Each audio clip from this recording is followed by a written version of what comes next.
Hey everybody, it's Jason Blaha here, and once again it's time for my client Paolo's training. And this week was a deload week, and the things that we need to keep in mind with some of these younger hard gainer types, because again he still doesn't believe me that he's very underweight. He always thinks he's getting fat, which again, something we deal with as a result of the fitness industry.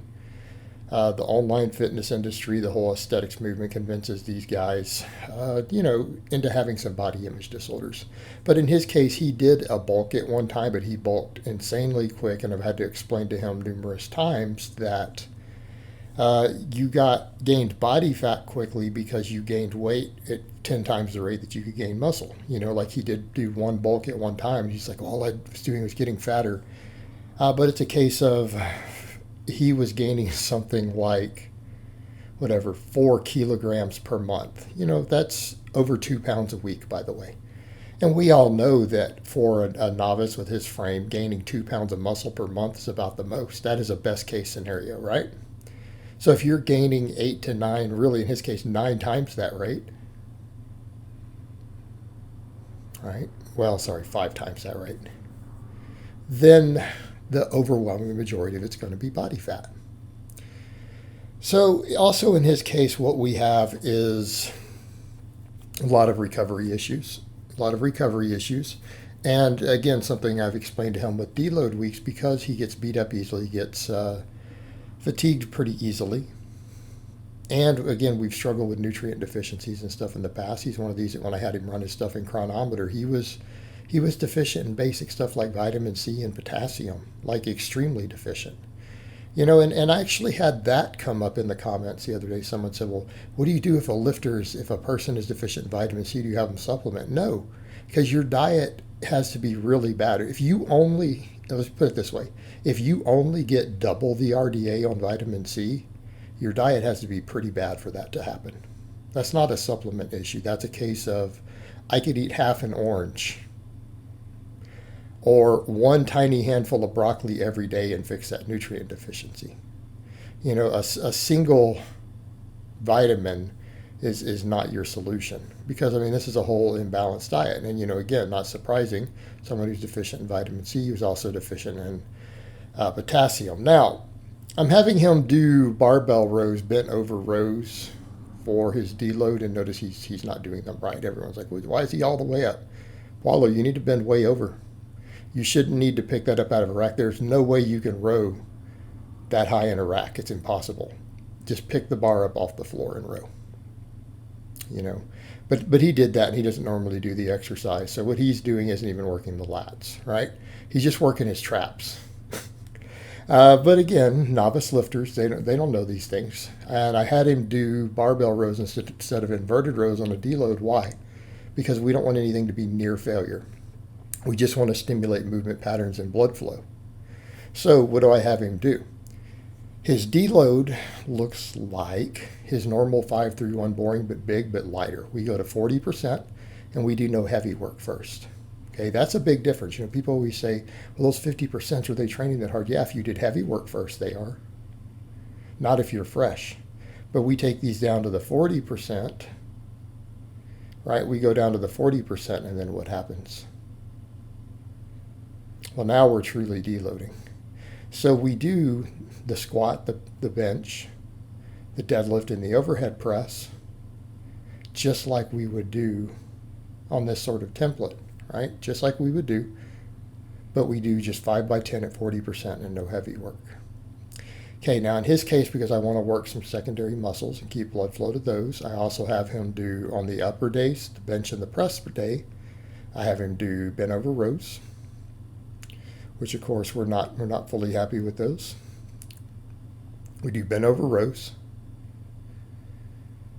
And then on the squat and the deadlift day, we do good mornings. Now, something we're going to note here again, due to his wrist position, we're still seeing on the overhead press that elbow getting too far down. And part of it's because he has the bar cocked all the way back. And this is kind of a point of contention with a lot of people with the press, because they're like, well, isn't that how we do it? No, that's how you do a push press. If we're going to do a true press, a strict press, I don't recommend that you cock your wrist back like that. Try to keep it closer to how it is on a bench press where you can punch the sky. Fist up, elbows forward, right? Because what we're trying to avoid again is the elbow getting behind the bar. And it makes it hard to maintain that position when you're cocked all the way back. Again, some potential shoulder issues. Plus, if we're looking at the press, we want the press to carry over to the bench. Want the press to carry over to the bench. But again, we saw the rows also for another set of those. Because he's trying to do them out of a rack way too high, he's having to be upright, when again, the reality is he should have just picked up the empty bar off the floor and been at a 45 or lower degree torso angle and just done it, right? Like, look at where the bottom of his good morning is. That's about where we should be on a bent over row. It's about where we should be. So, here's the other thing that comes up with the deloads. Like, again, people will notice, like, man, several of your guys deload pretty frequently. Yep. Some of your guys don't really deload. Yep. Comes down to the individual. Comes down to recovery. The truth is, some of my more advanced 3-day-a-week guys may not really need to deload. They could deload if they see signs and symptoms requiring it. So what are we looking for? Tendons that hurt. But for a lot of my really advanced lifters who have a really high work capacity and they're in shape and we don't push their volumes crazy high anyways, we don't necessarily need to deload. We don't need to deload because they're inside their ability to recover all the time. And we would deload on a case-by-case basis. Case-by-case basis. Some of these guys that I have like this who have struggled with nutrient deficiency, struggle with recovery, we deload them more often. You know what? It's not going to hurt their gains. Because here's the thing, if they stay in a calorie surplus during the deload week and they're just doing the movement still themselves, they're going to grow. Like, he will gain muscle and strength purely from doing that. But, again, what are we looking for in most people for when we deload? Tendons. If you have tendons that hurt anywhere in your body, whether it's, in your shoulder, your pec tendon, your tricep tendon, your bicep tendon, your patellar tendons, whatever, your hips start to get inflamed. When we see any of that stuff, that's when we want to deload for pretty much everybody, anybody. Again, unless you've got a powerlifting meet coming up and you've got to push through because you're a few weeks out and you can't afford to miss the training. But what do we do in that case? Maybe just go to some singles and pull the volume out. Might be worth doing. In that case. We may not need a true deload. Just because, again, needing to get ready for that meet. All right, guys, but that's really all I have to say on that today. I hope it's been informative, and I will talk to you guys next time.